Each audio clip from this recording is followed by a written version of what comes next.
Nithyananda Shri Vasudeva Nithyananda Madhusudana Hare Madhava Madhusudana Hare Madhava Madhusudana Hare Madhava Madhusudana Hare Madhava Shri Vasudeva Nithyananda Shri Vasudeva Nithyananda Shri Vasudeva Nithyananda Shri Vasudeva Nithyananda Shri Vasudeva Nithyananda Shri Vasudeva Nithyananda Shri Vasudeva Nithyananda Shri Vasudeva Nithyananda Madhusudana Hare Madhava Madhusudana Hare Madhava Shri Vasudeva Nithyananda.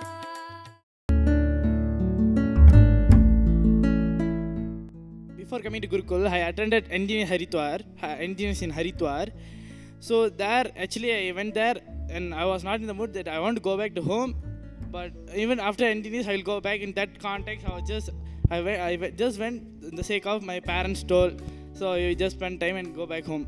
Because of that, I went there even during the engineers class, and the class is going on. I will not listen to the class at all.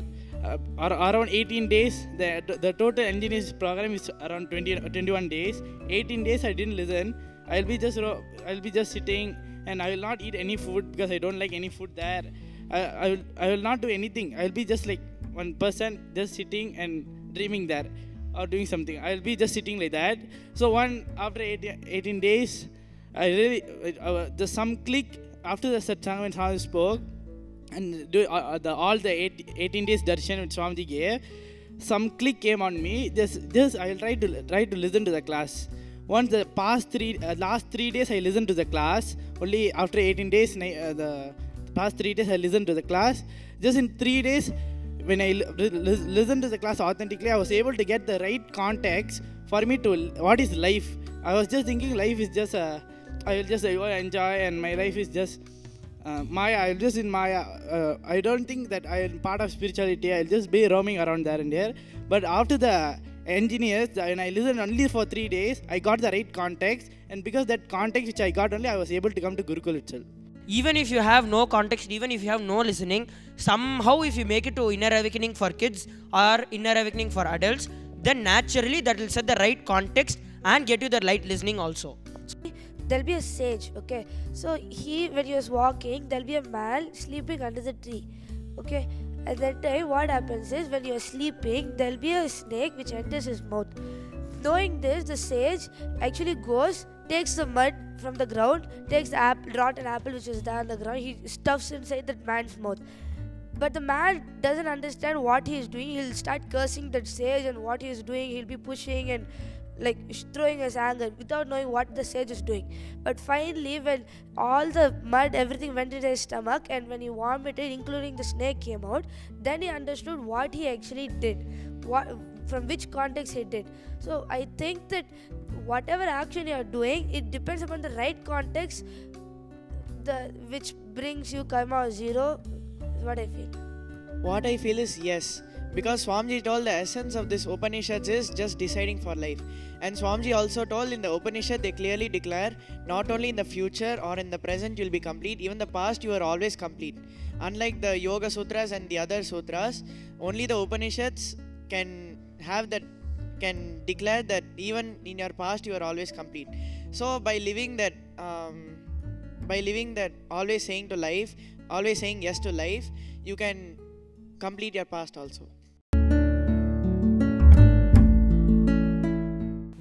Nithyananda, we welcome you to yet another episode of Vakyartha Sadas by the sons and the disciples of Swami Paramahamsa Nithyananda.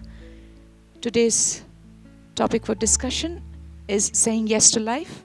Existence always gives you what you want.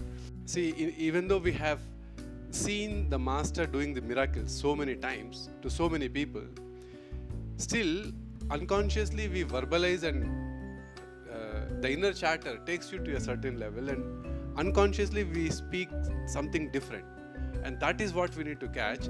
I have a personal experience that I want to share. This was during the Himalayas trip, and I have been having glasses for a long time since then, when I met him, for a long time, over 1.5 decades at that time, 15 years.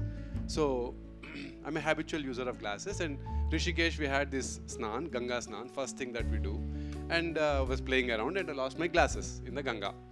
So the next day morning, I was responsible for putting people in one group of people who came from US in the buses, and I was trying to do that, and to do that I had to read the list, and I don't have my glasses, so I'm almost blind without the glasses. I was trying to read the list. We were sitting in that ashram in Rishikesh, and we were having breakfast, and I was at the far end of the courtyard, and Swamiji was playfully, like he indulges himself, he was serving breakfast to people. He was serving some upma or something with a ladle, and he saw me at a distance at the other end of the courtyard doing, trying to read and doing. He said, "Hey, what are you doing? What is that?" Then I said, "Swami, I lost my glasses, I am not able to read, please do something." Then he said, "Come here." I went near, and he took the ladle he was serving the upma with and gave one bonk on my head. And then tada, then I was able to read after that. The list was, I said, "Thank you, Swamiji." And I saw the list I was able to read. Not only that list, but also I'm not so good at reading the Devanagari Lipi. There you get the Hindi newspaper. During the next 6 hours of the bus journey, I did my complete business of allocating, helping people and all that. That work is done. After that, I was even able to read the newspaper so well. I'm not very familiar with the Hindi Lipi, the Devanagari Lipi, but I'm able to do it. All that went on well. Then we went to one place, the next place, Srinagar or one place we went. As soon as we reached that place, I got a thought, oh, I can buy a new pair of glasses here. The moment I thought I can buy a new pair of glasses, I was not able to read again. Just it disappeared. Again, when I went to the doctor again, the sight was so and so. He quickly measured it and did it. It's a miracle in getting it done very quickly. Uttarkashi, actually. But that 6-hour period was a miracle period for me. Very clearly, when I asked for help, I got it. And then when I cognized, okay, I need glasses, I got the need for the glasses. So, near to Swamiji, whatever you want gets accentuated. That just happens, like we were discussing the other day, many more times, multi times. So the power of the blessing and initiation is just very strong. We just need to ask the right things and verbalize the right things inside, deep inside. That's what I feel. And then the power can immediately be seen. The physical illness brings you to a mental state where you feel it's going to be there with you forever. Even though it may be a slight pain, stomach pain, headache, the physical pain always brings you to a state where it says, oh my God, what if I never get healed of it? Always that thought comes up. And I think that is where we kind of start, especially if it's going to be a pain where you really suffer so much, like arthritis, right? Because the impact of it on us is more. The impact of that thought on it is also more. What if I never get healed of it? So we start thinking in cycles of, oh, what if I never get healed? Will it get worse day by day? Will I not be able to move? Will I start depending on somebody? That thought current kind of pulls us into that. We get pulled into the thought current before even we realize that we are going in that path.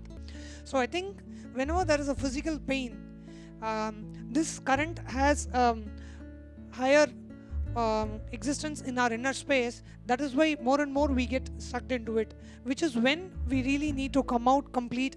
As Tejaswami said, completion is the solution at that time, to say be very conscious and aware and not to give priority to that thought current.